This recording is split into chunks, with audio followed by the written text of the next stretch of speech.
Bonjour, bonjour à toutes et à tous. Bienvenue sur ce webinaire. Je suis Vincent Derrien. Je suis le directeur de la communication des écoles d'ingénieurs ICEN-Ouest. On va parler dans ce webinaire pourquoi choisir une école d'ingénieur après son baccalauréat. Je vais vous présenter pour cela une petite présentation avec des différentes diapositives.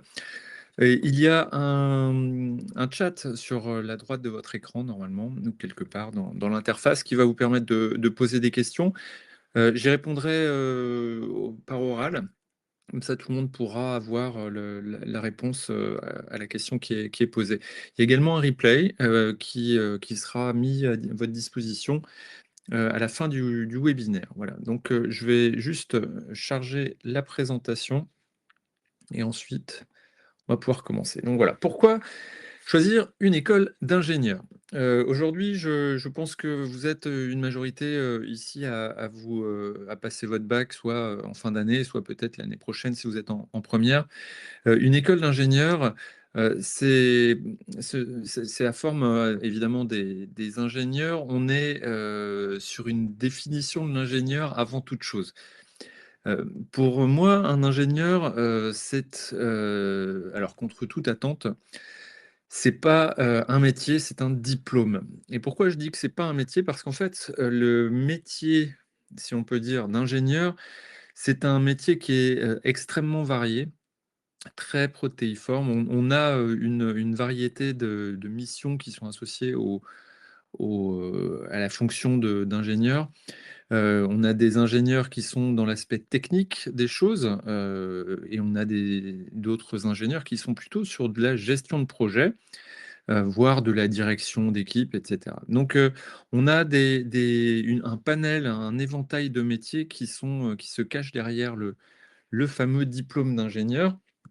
Et alors pour savoir exactement ce que fait un ingénieur, on a cette petite, diapositive qui permet de voir un petit peu à quelles étapes, intervient l'ingénieur.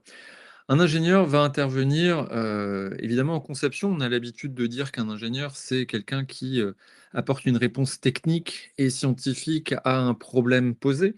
Donc, un problème qui doit être résolu par, le biais d'un service ou d'un produit. Donc ça, c'est la définition qu'on a en général, très large d'un ingénieur. Mais en fait, il y a des ingénieurs, au-delà de la conception, il intervient, l'ingénieur, à tous les stades de la fabrication du produit, que ce soit, de l'extraction, des matières premières, de la culture, fabrication, en logistique, il y a énormément d'ingénieurs aussi, l'utilisation, l'entretien, les SAV, la fin de vie, et cetera.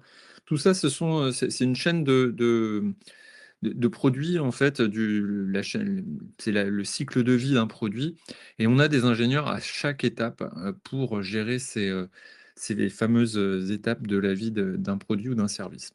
Donc, faut vraiment, voilà, aujourd'hui, j'essaierai d'apporter quelques réponses quand même à vos questions, mais c'est vrai que c'est une définition assez généraliste qui va vous permettre, alors ça peut parfois faire peur, hein, parce que justement, on préférerait savoir exactement à quoi correspond un métier. Mais en fait, il faut prendre ça, comme étant une grande chance, parce que les métiers d'ingénieur, on n'a pas besoin de se déterminer, directement après le baccalauréat. On va pouvoir préciser au fur et à mesure de son parcours, parce que les études d'ingénieur sont, des études qui durent 5 ans. 5 ans, c'est, le temps qu'il faut, hein, pour former un ingénieur. Par contre, on a, les premières années, évidemment, qui vont être, plus axés sur des sciences, théoriques, et là, on va pouvoir, en parallèle de ça, se forger, une passion, si on ne l'a pas déjà, ou la confirmer pour, un des secteurs qui vous est présenté ici. Alors, une école d'ingénieur, il y a plusieurs avantages à avoir une école d'ingénieur, un diplôme d'ingénieur dans sa besace. Évidemment, ça, c'est ce que je viens de vous dire, à l'instant, ça vous les porte de nombreux métiers qui eux-mêmes peuvent être évolutifs. Effectivement, on peut commencer son métier, sur une chaîne, de valeur, et puis, le terminer ou évoluer sur une toute autre par la suite. On a, c'est un métier qui permet, c'est une formation qui permet d'acquérir des compétences de très haut niveau scientifique. Évidemment, vous venez dans une école d'ingénieur, vous allez faire des sciences, je vais en reparler un petit peu plus tard. Mais aujourd'hui, faire une école d'ingénieur, c'est avant tout trouver un sens aussi aux sciences qu'on a apprises, on a commencé à apprendre en tout cas au lycée, et de les appliquer d'une manière un peu plus concrète. Le diplôme, d'ingénieur est reconnu dans le monde entier. Je reviendrai sur la labellisation de la commission des titres d'ingénieur qui certifie que l'école, que vous intégrez est, une école d'ingénieur. Donc il ne faut pas, non plus, confondre les écoles d'ingénierie et les écoles d'ingénieurs. Et les écoles d'ingénieurs sont des écoles qui sont habilitées par la CTI, donc la commission des titres d'ingénieur. J'y reviendrai un petit peu plus tard. Autre, intérêt d'une école d'ingénieur, c'est la garantie d'emploi et de salaire valorisant. Effectivement, on a, en général, quand on travaille sur les secteurs, qui sont des secteurs porteurs, hein, qu'on travaille nous, à l'ICEN, qui tournent autour des technologies, de l'intelligence artificielle, du numérique d'une manière générale, eh bien, on a, la possibilité, d'intégrer de viser les entreprises qu'on souhaite, et à des salaires tout à fait valorisants. On a enfin un dernier point que je voulais, aborder quand même, c'est un métier de plaisir et de liberté. Évidemment, le métier d'ingénieur, on a fait des sciences, hein, quand on est ingénieur, on a fait des sciences pendant 5 ans après le baccalauréat. C'est qu'on aime ça un petit peu, et qu'on y voit un intérêt applicatif, et cet intérêt, ben, évidemment, il procure aussi un bien-être, un plaisir, au sein de son métier, de son entreprise. Alors, je vous ai résumé sur cette, diapositive les différents niveaux d'études, qu'on peut, avoir après le baccalauréat. Vous voyez sur la droite de l'écran, licence, master, doctorat. Donc licence, c'est le fameux LMD, c'est un système européen qui permet, enfin qui est connu à l'international en fait, qui permet de se repérer quand on va à l'étranger, sur le niveau d'études. Donc c'est un un schéma qui est assez universel. Vous voyez tout à gauche, on a, 2 types d'écoles d'ingénieurs, et ça va être l'objet de la slide, suivante. On a des écoles en 5 ans, donc ce qu'on appelle les écoles en 5 ans, ce sont des écoles avec une classe préparatoire intégrée, qu'on intègre directement après le baccalauréat. Et puis on a une école d'ingénieur en 3 ans, c'est la deuxième colonne, où là, effectivement, on a, les 3 dernières années d'études qui sont, dédiées à la formation d'ingénieur, et les 2 premières années après le baccalauréat donc, sont dédiées aux classes préparatoires. Il y a une petite séparation entre les classes préparatoires et cette fameuse école, en 3 ans. Effectivement, il y a un petit écart parce que, vous travaillez votre classe préparatoire, donc typiquement, c'est ce qu'on appelle maths sup, maths spé, après le baccalauréat, au sein, en général, d'un lycée. Une fois que vous avez fait ces 2 ans, vous avez, la possibilité de passer des concours et d'intégrer l'école qui vous aura, admis, pour, poursuivre ce fameux cycle ingénieur qui dure 3 ans. Si vous n'avez pas, l'école que vous souhaitez, ou si vous avez juste pas réussi, aucun concours, eh bien, dans ces cas-là, on a le droit de redoubler, 1 fois en général, sa deuxième année, pour retenter de passer les concours l'année suivante. Hem, donc ça, ce sont les 2 seules, voies pour finir une école, pour être ingénieur, en fait. Et en revanche, vous voyez qu'il y a, donc tout à droite, il y a le licence, bachelor et master, donc ça, ce sont les formations plutôt de type universitaire. Et puis au milieu, vous voyez qu'il y a, les BTS, qui sont des formations en 2 ans qu'on intègre après le baccalauréat. En général, il y a une grande part de ces étudiants qui sont des étudiants issus de terminales techno, en STI 2D pour ce qui, nous concerne, qui, intègrent donc des BTS. Les BTS, nous, à l'ICN Ouest, on travaille avec certains BTS, mais on n'a pas en propre ici, on ne forme pas au diplôme, BTS. Est-ce qu'on peut rejoindre une école d'ingénieur après un BTS? En général, non. Ou alors, bon, je pourrais répondre à différentes questions, par la suite si vous le souhaitez, mais le BTS, c'est un diplôme qui permet d'intégrer le monde professionnel et qui est pas fait pour forcément une poursuite d'études. On a pour autant, vous voyez au-dessus, on a ce qu'on appelle une prépa ATS, qui est une classe préparatoire, on va dire, qui, est accessible après cette formation en 2 ans, qui va remettre à niveau, dans les sciences fondamentales, notamment, les étudiants issus de BTS. Pourquoi ils choisiraient de faire ça? En fait, c'est tout juste pour, permettre à ces étudiants de revenir dans une école en 5 ans, pour finir comment dire? Leur cursus ingénieur. Donc quand on intègre un BTS, bah, la solution pour intégrer une école d'ingénieur, c'est de faire une année en plus et de redoubler, cette, 3 année en quelque sorte, dans l'école d'ingénieur. Donc ça, c'est un des points, qu'il faut avoir en tête. Sur le même schéma, on a également ce qu'on appelle les BUT, les bachelors universitaires de technologie, qui sont les anciens DUT, diplômes universitaires, et qui se font, dorénavant en 3 ans après le baccalauréat.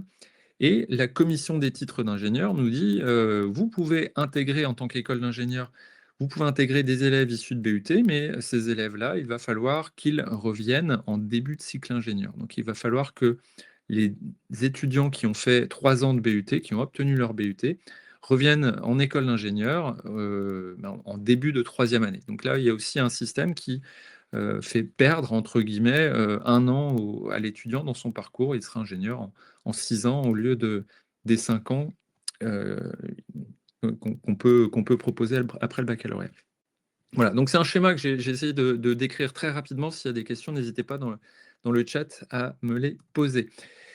La fameuse question qu'on a souvent quand on est, nous, sur les stands, dans les salons d'orientation, c'est est-ce que voilà, j'aime les maths, j'aime la physique, je souhaite, être ingénieur, est-ce que je dois choisir une école post-bac ou une école post-prépa? Alors, on s'est posé un petit peu sur la question. On a essayé d'être assez honnête, sur cette slide en vous présentant les pour, des écoles d'ingénieurs post-bac et puis les pour des écoles d'ingénieurs post-prépa. Évidemment, notre cœur balance, principalement vers les écoles d'ingénieurs post-bac, vous m'en voudrez pas. Les écoles d'ingénieurs post-bac, il faut savoir que ce sont, en général des, écoles où l'accompagnement pédagogique est fort. C'est-à-dire que, le fait qu'il n'y ait pas de sanction, de concours qui sanctionne la 2e année, la fin de 2e année, ben, ça permet d'avoir une formation au plus près, en fait, des étudiants. D'accord? C'est quelque chose qui est pas forcément toujours le cas dans les écoles post-prépa parce qu'il y a une idée quand même de compétition qui est forte. Ici, l'idée dans les écoles d'ingénieurs post-bac, c'est que, ce sont des écoles de la formation. C'est pas des écoles de la sélection.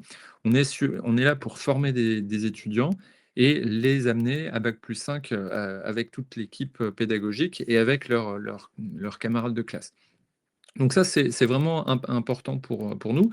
On a également, cette fameuse, alors à chaque fois, c'est ce que nous disent les étudiants qui viennent de classes préparatoires et qui finissent chez nous. Ils nous disent, bah, effectivement, la prépa intégrée, la classe préparatoire intégrée, les 2 premières années, à l'ICEN, bah, évidemment, il y a déjà un esprit de promo qui se crée parce que, c'est exactement comme au lycée, en fait. Il y a une classe et puis, ils suivent tous les mêmes cours. Donc il y a un esprit de coopération plus que de compétition, en fait, parce que, si toute la classe a les bons résultats pour passer en année 2, bah, toute la classe passe en année 2 et c'est exactement la même chose pour l'année 3, l'année 4. D'accord? Donc il y a vraiment ça qui se met en place très rapidement au sein des classes chez nous et dans les écoles post-bac, c'est un des gros atouts et une des grosses différences, avec les classes préparatoires.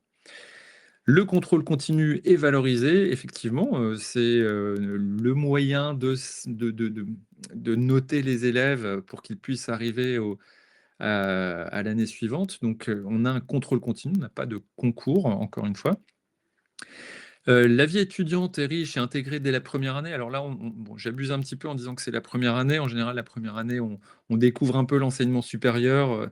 il y a assez peu d'étudiants qui se mouillent vraiment beaucoup dans la vie associative et les clubs dès la première année, mais ils participent en revanche aux activités menées par les clubs qui sont plutôt gérés par les étudiants de deuxième, troisième, quatrième année. Donc ça, c'est assez intéressant aussi. La professionnalisation est progressive. Effectivement, dès les premières années, on va demander aux étudiants de faire des stages, ce qu'on appelle le stage associatif, le stage ouvrier, pour leur faire découvrir le monde de l'entreprise, le monde du travail.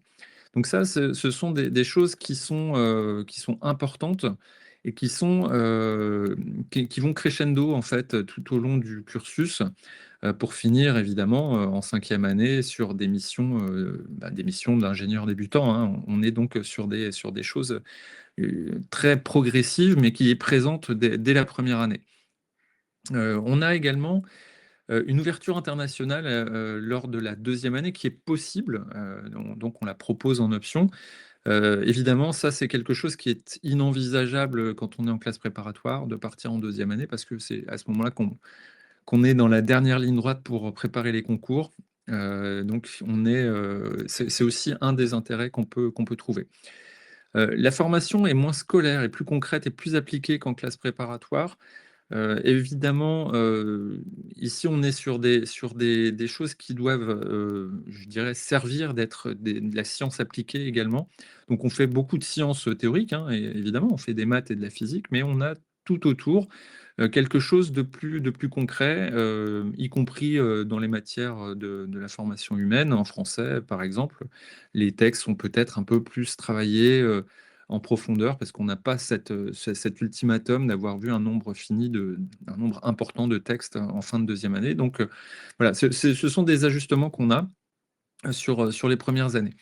Et puis, oui, très important, c'est que certaines classes quand on a fait un an, puis 2 ans dans une classe à l'ISAN, par exemple, qui travaille beaucoup l'informatique, ou le business, et cetera, eh bien, en fait, les étudiants en fin de deuxième année, ils ont déjà des compétences, qu'ils peuvent valoriser dans le monde professionnel et on peut leur proposer un cursus, directement en apprentissage pour faire leurs années 3, 4 et 5 sous format d'apprenti, donc la moitié du temps en entreprise, la moitié du temps à l'école. Donc ça, c'est aussi important, c'est assez peu répandu quand on vient d'une classe préparatoire.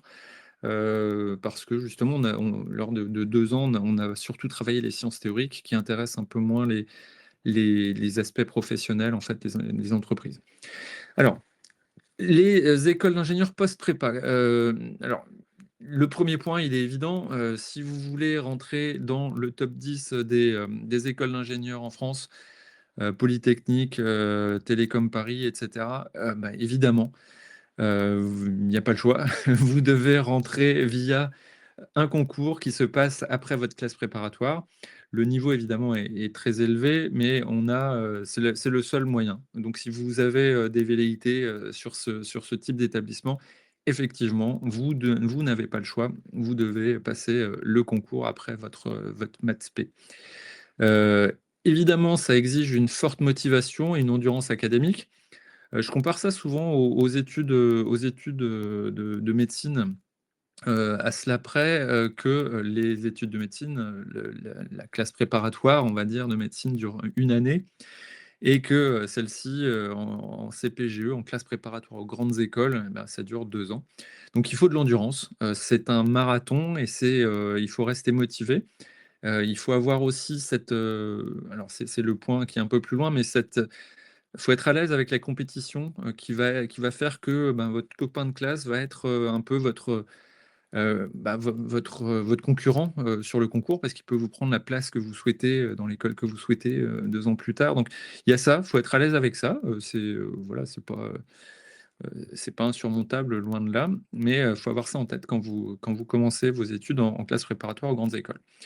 La formation est évidemment donc très théorique, plutôt généraliste sur les 2 premières années. Vous allez faire des maths et de la physique et puis, des maths et de la physique et puis vous allez vous préparer de manière théorique au concours. Le choix de la spécialisation sera plus tardif et il va correspondre en général, à l'école que vous aurez intégrée après, votre classe préparatoire, à ce que proposera l'école, donc soit directement, quand vous allez y rentrer, soit, 1 an ou 2 ans, par la suite. Et puis, il y a un point aussi qui revient de temps en temps, la reconnaissance forte du parcours prépa dans certains milieux. Effectivement, ces 2 années de classe préparatoire sont des années qu'on n'oublie pas dans sa vie, donc quand on rencontre quelqu'un qui a fait la même prépa que soi, évidemment, on a des souvenirs, potentiellement en commun. C'est aussi vrai dans les écoles post-bac, mais le fait est que la rigueur, et l'endurance nécessaire font qu'effectivement les souvenirs sont parfois, exacerbés, sur les, classes préparatoires. Évidemment, c'est un choix très personnel. Je me garderai bien ici de faire, des généralités, mais voilà, j'espère vous avoir donné deux, trois points importants pour vous fixer des idées et faire par vous-même votre choix. Cette diapositive est assez importante. En fait, c'est une diapositive que je mets à jour chaque année. Elle représente le top 10 des vœux des lycéens sur Parcoursup. Alors cette année, à la rentrée dernière, il y avait, 842 000, étudiants lycéens qui avaient, souhaité rentrer dans les études, santé. Et il y en avait 747 000 qui voulaient, intégrer une école d'ingénieur post-bac. En fait, les écoles d'ingénieurs post-bac, elles ont commencé, moi, il y a une dizaine d'années, elles étaient plutôt en sixième, cinquième position. L'année dernière, elles étaient en troisième position. Et puis on voit petit à petit, ben, le diplôme d'infirmier qui intéresse moins, la licence de droit un peu moins. Et puis, alors ce qu'on voit juste en place 7 et 8, ce sont les classes préparatoires aux grandes écoles. Donc MPSI, c'est maths, physique, sciences de l'ingénieur, et PCSI, c'est physique, chimie, sciences de l'ingénieur. Donc ça fait 10 ans à peu près que la place des CPGE ne change pas. Donc ça attire toujours une certaine frange des lycéens scientifiques.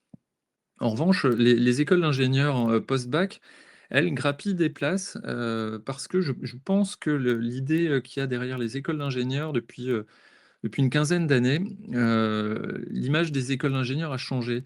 Les lycéens ont compris que, c'est pas parce qu'on rentre dans une école d'ingénieur qu'on va être spécialisé dès le début ou qu'on va pas pouvoir changer d'avis, au fur et à mesure de son cursus. Auparavant, il y a 20 ans, 30 ans surtout, quand on rentrait dans une école d'ingénieur après le baccalauréat, on rentrait dans une école en général qui était spécialisée dans les transports, la microélectronique, l'informatique, etc. Donc il y avait ce biais-là, et c'est assez difficile effectivement de se lancer là-dedans, de choisir, de faire un choix au moment du baccalauréat, parce qu'on se dit: «Oh mince, c'est ma vie que je vais faire, plus tard, ma vie professionnelle va être dictée par ce choix-là». En fait, aujourd'hui, les écoles d'ingénieurs post-bac, elles ont passé outre ça parce qu'il y a une spécialisation progressive au sein des écoles. Donc quand vous intégrez une école généraliste, alors je vais vous parler de Lycéenne Ouest évidemment, mais à Lycéenne Ouest, on progresse, dans son choix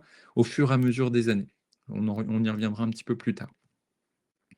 Alors, on entend parfois parler de grande école d'ingénieurs. Donc l'école d'ingénieurs, c'est une école qui est, visitée régulièrement, minimum tous les 5 ans, par la commission des titres d'ingénieurs qui, nous audite, qui vient voir comment on enseigne, quels sont les programmes, quels sont les moyens, et qui nous donne le blanc-seing pour valider des diplômes à nos étudiants.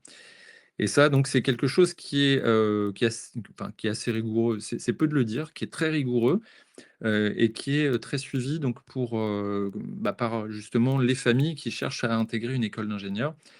Donc cherchez bien ce petit logo-là quand vous voulez intégrer une école d'ingénieur. S'il n'y a pas le logo de la CTI, c'est que c'est pas une école d'ingénieur.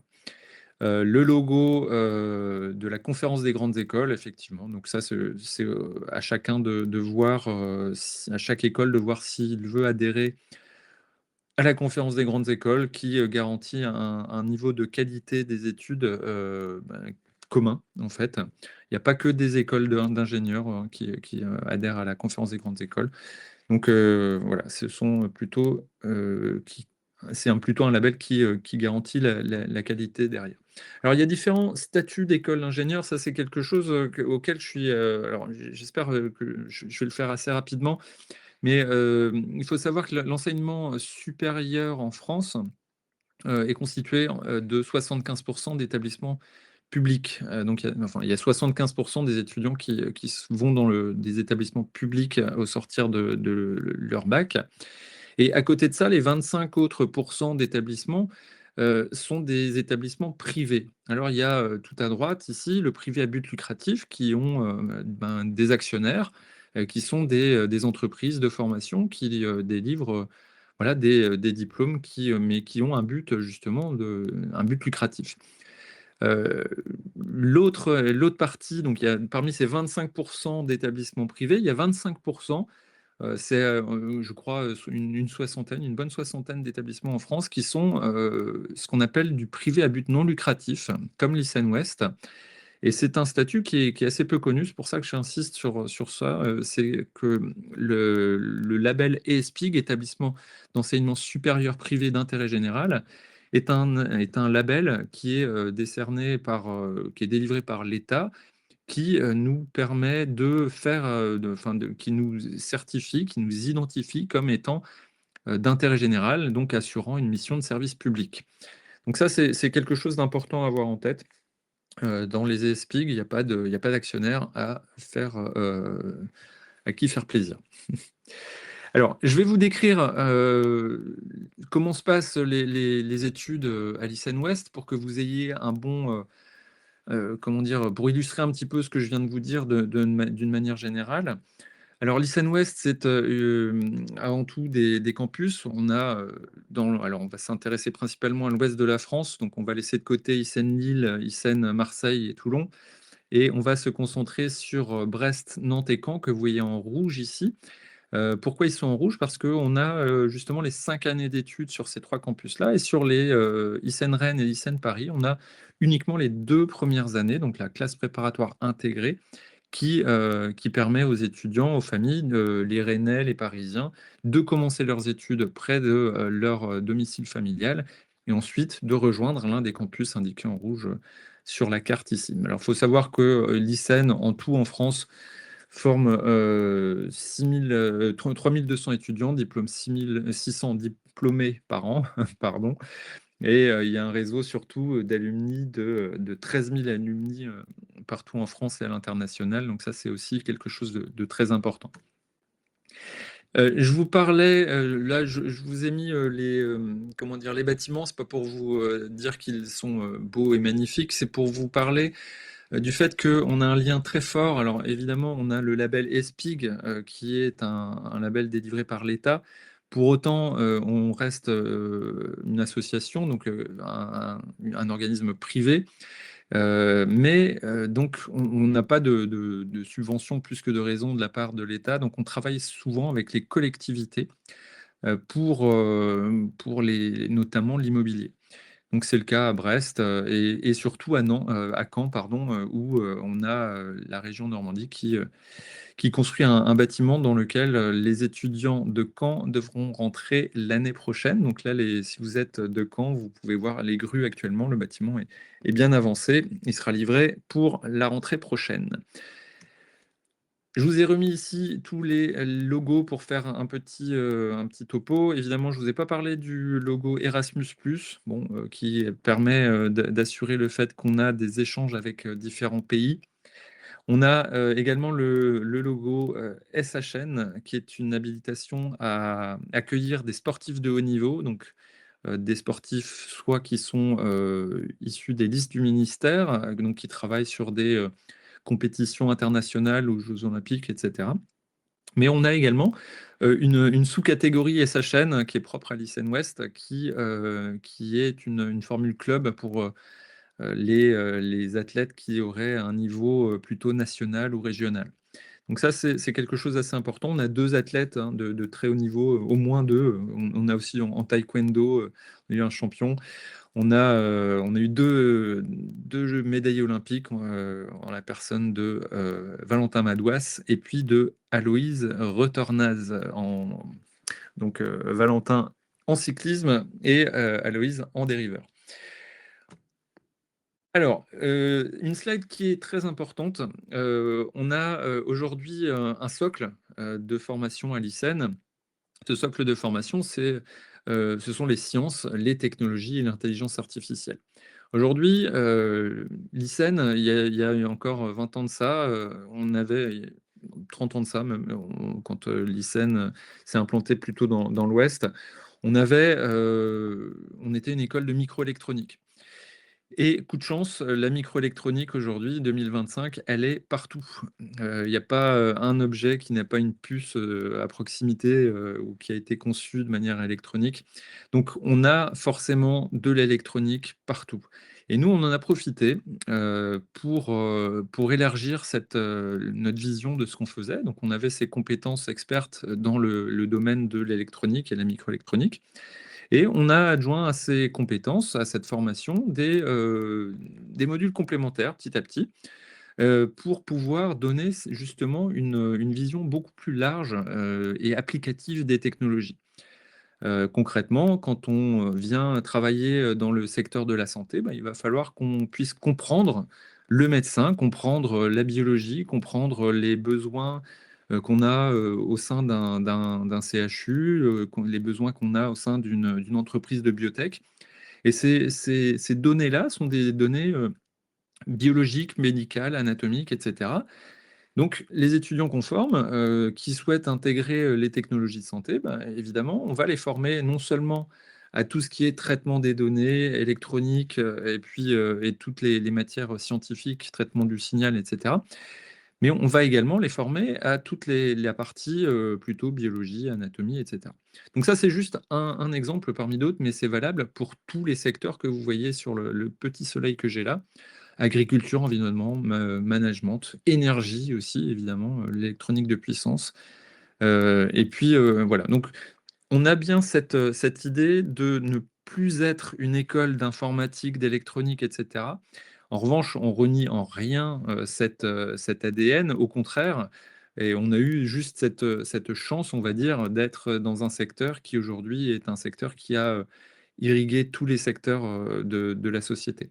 Donc, on forme des ingénieurs par les sciences et le numérique et non pas pour les sciences et le numérique. Donc, c'est vraiment un moyen d'arriver au secteur d'activité qui vous intéresse. Le schéma des études, je vous en ai déjà un petit peu parlé. Et ici, je vais essayer de ne pas vous confuser. On va donc vous intégrer donc une école d'ingénieur, lycée Ouest, après le baccalauréat. C'est à ce moment-là qu'il y a un concours. Et ensuite, il y a plus d'histoire de concours, il y a plus d'histoire de classement. Vous allez pouvoir, continuer vos études un petit peu comme au lycée, hein. Il y a un contrôle continu et puis, alors il y a des grosses évaluations, par moment dans l'année, mais, c'est un schéma qui fonctionne un petit peu comme au lycée. Je l'ai séparé sur cette diapositive en 3 plus 2. Alors c'est un schéma que j'aime bien présenter aussi pour se conformer au fameux LMD que je vous ai montré auparavant. Mais il faut savoir que ce premier cycle en 3 ans, c'est un cycle qui peut être thématisé. Et c'est ça qui est important, et je vais vous en parler en détail dans la slide suivante. Mais vous allez pouvoir choisir entre, en fait, 7 classes différentes sur la première, deuxième et troisième année. Ces 7 classes-là vont mener toutes au même, choix possible en année 4 et 5, donc pour terminer ce qu'on appelle, nous, les domaines professionnels. Pourquoi je vous ai présenté ce schéma sous cette forme-là? C'est parce qu'on a l'habitude de dire à l'ICEN qu'on a 3 ans pour choisir et 2 ans pour se spécialiser.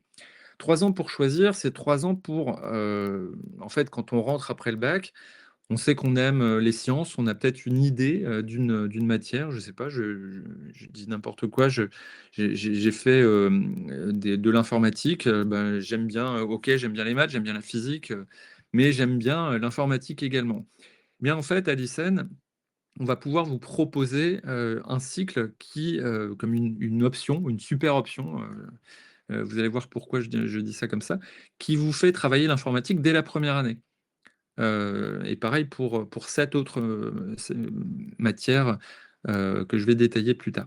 Donc on a ce choix qui est possible dès le post-bac et puis de vous tester. C'est-à-dire qu'on ne va pas, vous faire de vous, si vous choisissez ce fameux cycle informatique, vous n'allez pas sortir au bout de 3 ans, en tant qu'ingénieur informatique, ou même au bout des 5 ans. C'est pas ça. Le but du jeu, c'est que sur les 3 premières années, vous allez pouvoir tester si l'informatique, ça vous intéresse vraiment. Parfois, on a des déconvenues, hein, quand on arrive dans l'enseignement supérieur. L'informatique, on ne savait pas trop ce que c'était, la médecine, le business, et cetera. Toutes ces options-là, mais en fait, on vous laisse la possibilité de les tester et de confirmer ce choix éventuellement, ou alors d'en changer, au bout de 3 ans. Et donc c'est ça qui est assez intéressant d'avoir en tête, c'est que ces 3 premières années, enfin, elles sont, basées sur, un socle de matière qu'on appelle un tronc commun. Pour le faire rapidement, ce sont les maths, la physique, les sciences de l'ingénieur, l'anglais, le français, voilà, et vous allez avoir grosso modo encore un 24 heures de cours dans toutes les classes, 24 heures de cours sur ces matières-là dans votre semaine. À ces 24 heures de cours, on va ajouter des heures de cours, dans une matière que vous aurez choisie. Donc la matière que vous aurez choisie, donc ça va être 6 heures, 6 à 8 heures. C'est pour ça que je dis que c'est quand même une super option parce que ça fait beaucoup d'heures de cours. Mais, ces heures de cours, elles vont déterminer la classe que vous intégrez. Et c'est là qu'on dit qu'on a 7 cursus post-bac différents. C'est-à-dire que, alors on va commencer par le bas, le cycle agronomie, ben, on va rajouter des cours, de physiologie, végétale, physiologie animale, de pédologie, de production animale, et cetera. En environnement, on va, introduire des, cours qui sont en lien avec l'environnement, le développement durable. En business, on va faire de même avec, de l'économie, des startups, beaucoup de formations humaines et sociales, et cetera. En biologie santé, on va introduire plutôt tout ce qui est physiologie animale, histologie, anatomie, biologie cellulaire, et cetera. Et puis, en informatique et numérique, là, on introduit, c'est tout simple, hein, de l'informatique en méca et en généraliste. Alors en méca, on travaille beaucoup plus, tout ce qui est modélisation, mécanique, simulation, et en généraliste, en fait, par définition, on n'a pas fait de choix du tout. Donc là, les 6 à 8 heures, bah, on va en profiter pour faire encore plus de maths et encore plus de physique. D'accord? Donc, c'est quelque chose qu'on vous propose dès les premières années, de venir vous tester, de confirmer ou pas votre intérêt pour, l'une de ces matières-là. Évidemment, si vous avez vraiment aucun intérêt dans les matières qui sont indiquées ici, il faut sans doute se diriger vers le cycle généraliste où vous allez travailler les sciences théoriques. Mais, alors pourquoi c'est important d'avoir en tête ce tronc commun? Le tronc commun, c'est quelque chose qui va nous permettre, vous voyez dans la slide précédente, au bout des 3 ans, on va quand même devoir, être sûr, nous, en tant que formateurs, du niveau des élèves dans certaines matières qui sont indispensables, pour le métier d'ingénieur. Donc on a ce tronc commun qui est vraiment important et qui leur permet aux étudiants de choisir parmi 16 domaines professionnels. Et c'est ça vraiment la magie du tronc commun et alors en plus en troisième année, j'ai oublié de vous parler de ça, mais on a beaucoup de projets en troisième année, un projet web, un projet IA et un projet, big data qui est une spécificité, je crois, même à l'ICEN, qu'en troisième année, on est des projets si applicatifs que ça. Donc on a, alors là, je reviens sur les, comment dire? Sur les domaines professionnels. Donc là, vous devrez choisir en année, 4 et 5, un domaine pro, parmi les 16 domaines possibles. Vous voyez, on les a répartis dans 4 couleurs différentes: numérique, transport, industrie, énergie, business ou environnement, santé. Donc va falloir, mais vous avez encore, bah, vous avez vos 3 premières années pour décider, en fait, vers quelle couleur vous allez vous diriger, vers quel domaine professionnel vous allez, finir vos études. Donc ça, c'est vraiment, intéressant d'avoir ça en tête, que c'est quelque chose qui est progressif. On va pas vous demander tout de suite en rentrant à l'école: «Ah tiens, est-ce que tu es plutôt intéressé par l'environnement, la cybersécurité, ou la finance?» D'accord? Donc c'est vraiment ça l'idée. Si vous avez des questions, n'hésitez pas, hein, dans le chat, il y avait, j'y répondrai, alors peut-être par la suite, mais n'hésitez pas à me les faire passer immédiatement. La formation par apprentissage, je vous en ai rapidement, parlé, tout à l'heure. C'est dès la troisième année, on a une possibilité d'intégrer ce qu'on appelle, nous, un cycle ingénieur par apprentissage, une formation d'ingénieur par apprentissage. Son petit nom, c'est le FISA. Évidemment, la formation, dans ce cas-là, est, gratuite et rémunérée. C'est l'entreprise qui prend tout en charge, en fait. Il y a 50 du temps qui est passé en entreprise. Donc là, on parle bien de 50 du temps de l'année 3, de l'année 4 et de l'année 5, hein. Donc, alors la troisième année, elle se passe, sur des créneaux plutôt de 15 jours, 3 semaines, alors que sur la dernière année, on est sur des périodes de plusieurs mois. Donc là, vraiment, c'est des choses qui vont progressivement aussi vers le monde de l'entreprise. On peut avoir une admission dans ce FISA après un bac+2. Notamment, bah, comme je vous disais sur la précédente slide, après un BUT, qu'il soit mesures physiques, RT, info, GE2I, etc. On peut également rejoindre le FISA après ses 2 premières années à l'ICEN. C'est assez rare, mais il y a de plus en plus d'étudiants qui choisissent de faire ça. Là, dans ces cas-là, ça se passe encore sur dossier, sur approbation du conseil de classe.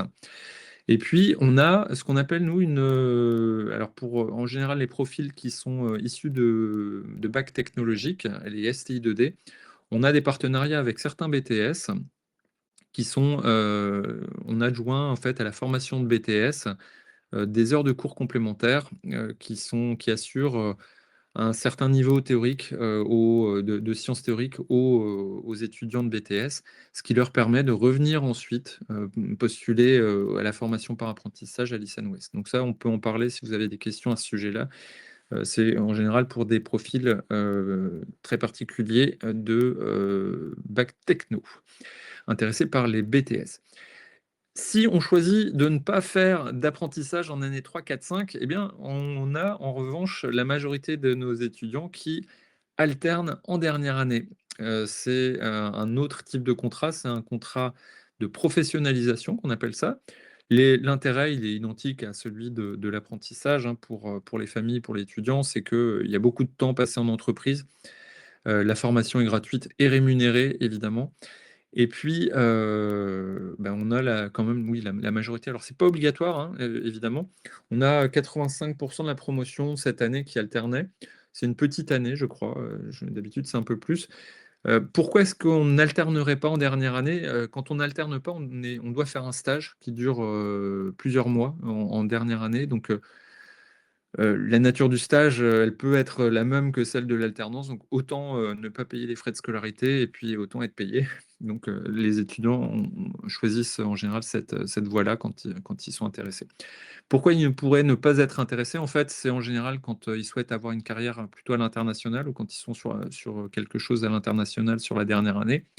S'ils veulent, également s'orienter vers la recherche, par exemple, là, il faut faire plutôt un stage recherche qui est dans un laboratoire et qui va pouvoir leur ouvrir la porte sur des métiers de type enseignant-chercheur. Donc, il faut passer un doctorat, une thèse pour pouvoir accéder à ce type de métier-là. Mais c'est possible. Une petite incartade du côté de l'international. Alors, on ne les a pas toutes mises ici, mais c'est vrai qu'en quatrième année, on a. Alors, pour être ingénieur, déjà, il faut savoir qu'on a un semestre à l'étranger qui nous est obligatoirement imposé par les critères de la CTI. Donc, dans n'importe quelle école d'ingénieur, vous aurez à aller à l'international. Ici, on a un service international à l'ICEN Ouest qui aide les étudiants à partir dans le pays qu'ils souhaitent. Pour valider ce semestre à l'international, en fait, en général, ils partent le dernier semestre de la quatrième année. Donc la quatrième année, elle est séparée en deux grandes parties. Il y a une première partie où il y a beaucoup de projets. Et dès qu'ils ont terminé leur projet, hop, en général, dès le lendemain, ils sont partis pour l'Irlande, le Canada, la Turquie ou l'Asie. Donc c'est quelque chose qui est assez intéressant aussi dans les études d'ingénieur.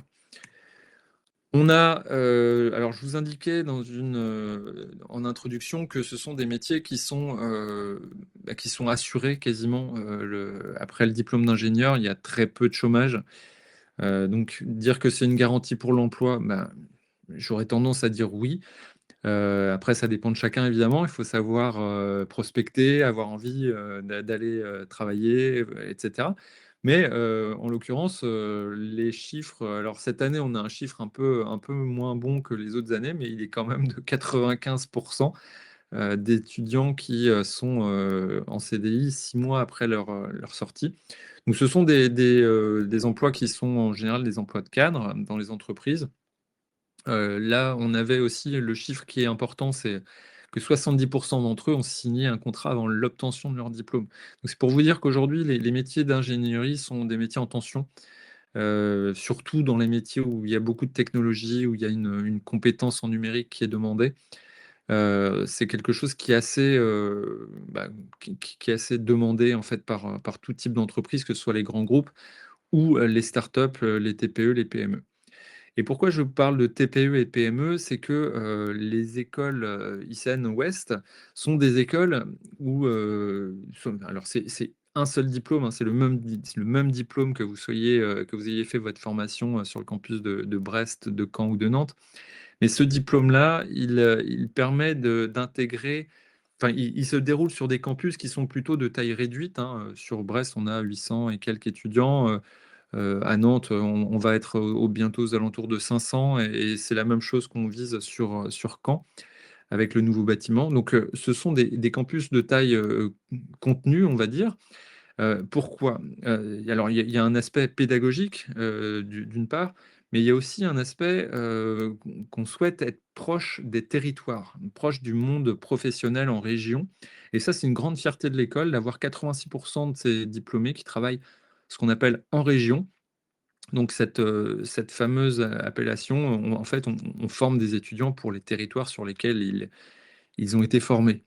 Ça, c'est une des contraintes qu'on s'impose, c'est on n'est pas obligé c'est une de notre vision, hein, qu'on n'est pas obligé d'aller travailler dans les grandes villes, voire à l'international, pour avoir un métier intéressant et pour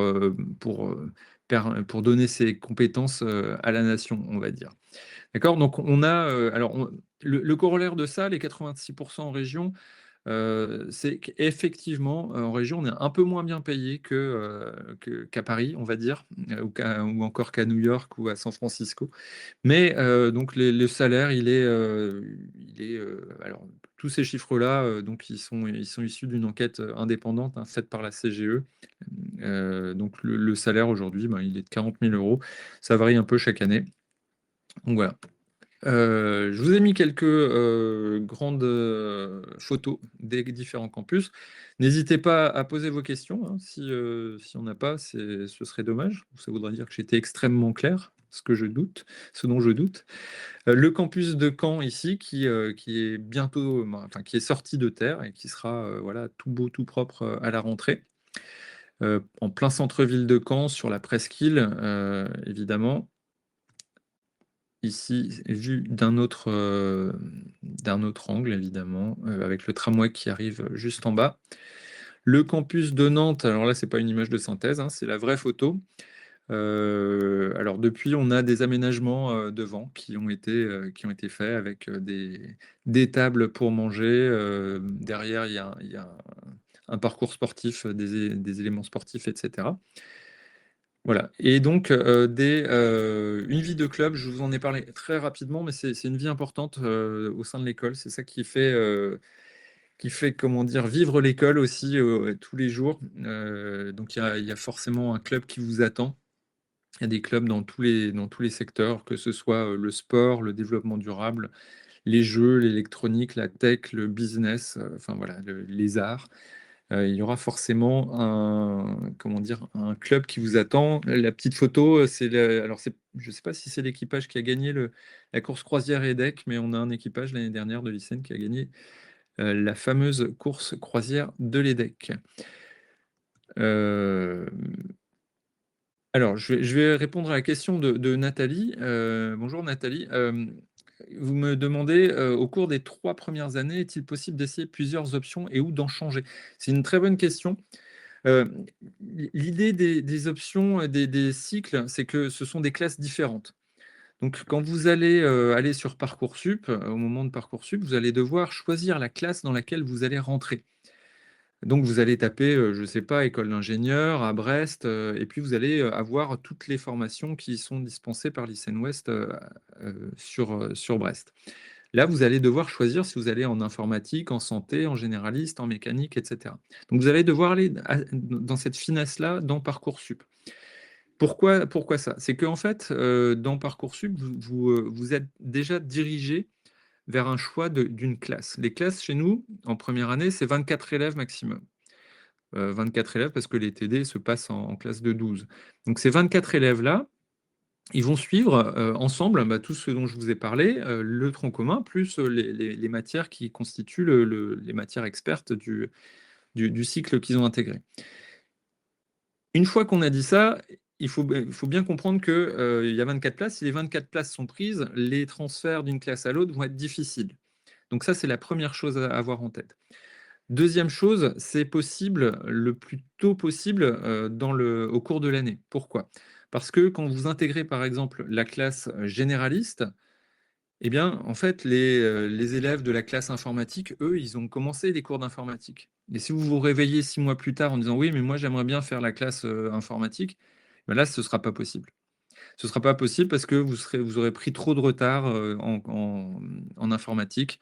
Et donc, on va être très, très, très regardant. Il va falloir montrer patte blanche d'une manière très convaincante pour pouvoir réintégrer le cycle informatique. En revanche, l'inverse est souvent et parfois possible. J'allais dire souvent, non, c'est parfois possible. C'est-à-dire quelqu'un qui aurait commencé en biologie santé, en business, en informatique, etc., qui souhaiterait revenir en cycle généraliste, sous réserve qu'il y ait des places disponibles dans la classe, écoutez, on va regarder.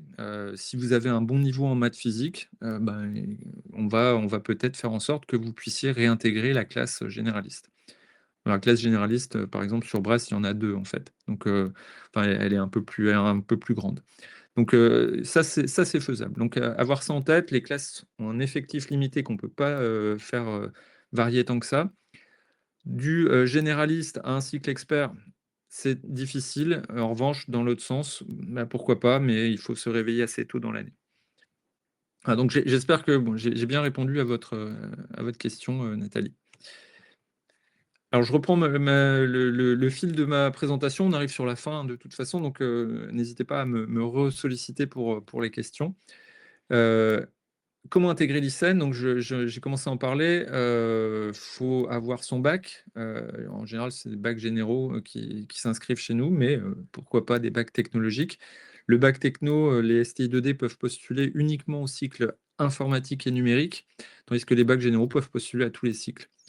L'inscription se fait évidemment toujours sur Parcoursup. Comment ça se passe sur Parcoursup? C'est que on a vous faites vos choix et ensuite, quand vous cochez, une formation ICEN Ouest, Parcoursup va vous dire: «Attention, c'est une filière sélective, cliquez ici» et là, il vous redirige vers le concours Puissance Alpha qu'il va falloir passer le 25 avril. Donc, en fait, tout ça, ça intervient en dehors de l'ICEN, hein. C'est Parcoursup et Puissance Alpha. Nous, ce qu'on fait uniquement, c'est qu'on donne à Puissance Alpha nos critères pour sélectionner les étudiants, voilà, pour dire, voilà, ceux qui passent le concours et qui ont demandé le cycle généraliste, on va leur demander d'être à ce niveau-là, etc. Donc, on a, c'est le seul moment, la seule interaction qu'on a avec Puissance Alpha. Mettons que on dise oui à tous ceux qui ont plus de 16 au concours et on met en liste d'attente tous ceux qui ont, alors je dis n'importe quoi, 13 au concours et on dit non à tous les autres. Voilà, donc ça se passe vraiment comme ça. On va dire, vous allez donc recevoir, si vous avez plus de 16 au concours, vous allez recevoir un oui de la part de Parcoursup au moment des résultats. Puis si vous avez 14, vous serez dans la liste d'attente. Donc vous allez devoir attendre que des places se libèrent dans la file d'attente. Le concours Puissance Alpha se passe le 25 avril cette année dans un des centres d'examen. Donc il y a un centre d'examen dans toutes les villes où il y a des écoles du concours Puissance Alpha, hein. Il y a 19 écoles en France qui utilisent ce concours-là pour faire leur sélection. Il y a donc des BTS prépa et des bachelors qui sont accessibles pour intégrer le cursus ICEN. Donc les bachelors, on n'en a pas parlé beaucoup, mais il y a des bachelors et évidemment des bachelors en sciences et ingénierie qui seront délivrés l'année prochaine par l'ICEN Ouest. Donc on peut aussi choisir des études plutôt un peu plus courtes au sein de l'ICEN en intelligence artificielle et en cybersécurité. Donc pour ça, il faut un bac général ou un bac techno. Et puis, on a toujours des étudiants qui intègrent, le cursus ISEN, soit en filière, normale, on va dire, étudiante, ce qu'on appelle le FIS, après une classe préparatoire ou alors en FISA, en apprentissage, donc après un BUT. Alors je vais reprendre les questions qui sont ici. Quelle quantité de travail est attendue pendant les années de prépa intégrée versus les prépas classiques? Alors là, il faudrait, alors ce serait bien de venir rencontrer les étudiants pour qu'ils vous en parlent, vraiment eux-mêmes. Moi, j'aurais une vision extérieure, on va dire. L'idée, c'est de, il y a du travail. C'est-à-dire, c'est pas parce qu'on est en prépa intégrée qu'on travaille pas. Il y a du travail, il faut s'y mettre tôt. En général, c'est ça c'est là où le bas blesse, c'est que, quand on a un jeune qui arrive en études supérieures, en première année, eh bien, parfois, il a peut-être des facilités, on va dire, au lycée, et puis il a travaillé rapidement et il arrive en études, en classe préparatoire. Il n'a pas de méthode de travail réellement bien établie. Et puis, voilà, donc il faut quand même crocher dedans assez rapidement. C'est là où le bas blesse en général. C'est que, les étudiants qui mettent un temps à démarrer l'année, ils ont du mal à rattraper le temps qui passe. Donc l'idée, c'est vraiment ça, c'est de dire: «Il y a du travail, c'est un travail régulier qu'il faut fournir dès le départ». Maintenant pour vous rassurer sur, là-dessus, c'est, comment dire? Versus, alors la question c'est versus prépa classique. Je sais qu'en prépa classique, les étudiants se soutiennent également. Ici, c'est encore différent. C'est un peu exacerbé en prépa intégrée parce que, il y a des travaux de groupe, il y a naturellement, des groupes se font aussi, des groupes de révision, pour réviser le DS, et cetera. Donc il y a un esprit de coopération qui permet aussi aux étudiants de se trouver, de prendre exemple sur, les méthodes de travail des collègues, des copains, des copines, et cetera. Donc il y a ça. Deuxième point, c'est qu'il y a également un contrôle continu qui est fort. Donc quelqu'un qui commence à dériver, à plus suivre, et cetera, va faire l'objet d'une attention particulière de la part de l'équipe pédagogique pour, bah, voilà, pour tirer les sonnettes d'alarme, assez rapidement. Donc ça, c'est quelque chose qui est aussi, différent sans doute des classes préparatoires classiques où, ben, évidemment, alors je dis pas qu'ils laissent tomber les étudiants, au contraire, mais l'idée c'est que ici, tout le monde réussisse en fait en classe préparatoire intégrée. C'est pas forcément le cas, hein, il y a on perd chaque année, hein, des étudiants qui se sont, un peu, trompés de voie ou, qui n'ont pas mesuré le travail qu'il y avait à faire, sur les premières années.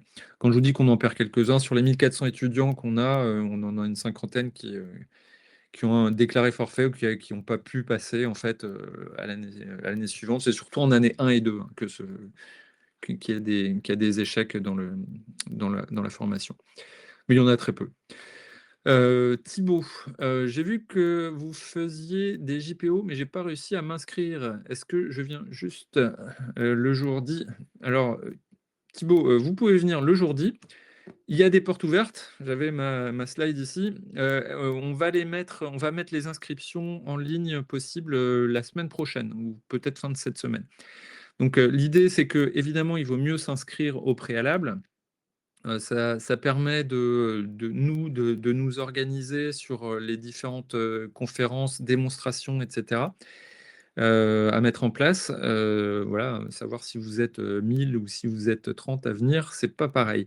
Donc c'est plutôt intéressant pour ça de s'inscrire, aux portes ouvertes. Il faut guetter le site, icenwest.fr dans la rubrique événements et voilà, d'ici quelques jours, vous allez pouvoir vous inscrire évidemment aux portes ouvertes. Alors Thibaut me reposait l'autre question. Êtes-vous plutôt sur une approche cours inversé à partir du TPTD? Vous trouverez votre cours en ligne ou le cours appliquons-le maintenant? En fait, ça dépend des cours. Les cours de sciences théoriques, j'ai envie de dire, ils vont pas vous changer, de beaucoup de ce que vous connaissez au lycée. En revanche, les matières expertes, je pense par exemple aux matières en mécanique ou les matières, ou en informatique En informatique, il y a 15 minutes de théorie et puis la fin des 2 heures de cours, ben, vous appliquez, vous êtes sur l'ordinateur. En mécanique, c'est pareil, les cours de méca, ils se font en salle de SI, de sciences de l'ingénieur, et ben, vous passez rapidement sur les machines pour appliquer la théorie que vous avez appris. Et c'est quelque chose d'ailleurs dans le cycle mécanique qui est poussé vraiment à l'extrême. Donc ils ont pensé, l'équipe pédagogique a pensé ce cycle-là de cette manière-là. Donc ça dépend des matières, effectivement. Je ne peux pas vous répondre d'une manière générale. Quant à dire vous trouverez votre cours en ligne, non, c'est pas le cas. Alors il y a peut-être des profs qui mettent leurs cours en plus en ligne, mais non, c'est pas l'idée. Je vois qu'il y a d'autres questions, a priori, dans l'onglet questions. Un petit peu de temps à charger. Oui, donc c'était les questions de Thibaut. Très bien. Si vous avez d'autres questions, n'hésitez pas à les poser. Sinon, on va clore rapidement la présentation. Je vous ai tenu une bonne heure, donc je ne vais pas abuser de votre temps. Fabienne me demande comment se préparer au mieux au concours Puissance Alpha. Consultez-vous les notes obtenues dans les spécialités pour sélectionner les étudiants? Ah oui, c'est une très bonne question. Pour se préparer au concours Puissance Alpha, il faut aller sur le concours, sur le site du concours. Donc j'ai la brochure qui est là. Vous aurez tout sur le concours et il y a donc plusieurs moyens comment dire, de se préparer. Premier moyen, vous avez les annales qui sont disponibles sur le site de Puissance Alpha. Donc là, vous pouvez les télécharger et vous pouvez voir, vous pouvez vous entraîner. Deuxième chose, vous avez l'application Puissance Alpha. Donc c'est une application sur smartphone, donc avec comment dire, sur Android ou sur iPhone. C'est une application de révision qui est drôlement, enfin, qui est super bien faite, qui permet d'avoir de s'entraîner aussi n'importe où. En fait, à tout moment, vous vous entraînez sur les matières qui vous intéressent. Et dernier point très important, je termine par celui-là, il y a une journée de préparation au concours qui a lieu, alors cette année c'est le 27 ou 28 mars, donc c'est un mois avant, c'est un samedi, c'est un mois avant la date du concours. Elle a lieu sur les campus de Brest, Caen et Nantes. Je ne suis pas sûr qu'à Paris et Rennes, il y ait des journées de préparation au concours. Mais en tout cas, Brest, Caen et Nantes, il y a une journée de préparation au concours. Donc fin mars, il faudra guetter, il faut s'inscrire. Donc sont les bienvenus tous ceux qui sont inscrits au concours Puissance Alpha, que ce soit pour l'ICN Ouest ou qui visent une autre école du concours, peu importe. Il faut venir cette journée de préparation au concours parce que, bon, d'une part, ça permet potentiellement de visiter l'école dans laquelle vous souhaitez, enfin, vous souhaitez être l'année prochaine, mais surtout, ça permet d'avoir un prof en face de vous qui vous explique comment se passe le concours en lui-même. C'est un concours, en général, c'est le premier concours que vous passez dans votre vie. C'est un petit peu particulier parce que c'est un questionnaire à choix unique avec des points négatifs. Il y a des blocs de questions auxquels vous pouvez répondre, mais en fait, vous aurez aussi des blocs qui ne vous concernent pas, parce que si vous avez fait l'option, je ne sais pas, SVT, ben vous aurez en face de vous des questionnaires sur la physique, la NSI, etc. Donc, il faut vraiment venir à cette journée de préparation au concours. Il faut s'y inscrire. Les inscriptions ne sont pas encore ouvertes, hein, c'est un peu plus tard dans l'année qu'on les ouvre. Mais si vous pouvez le faire, il faut venir pour au moins, si ce n'est pas réviser les matières, au moins savoir à quoi s'attendre quand vous allez être en face de votre copie.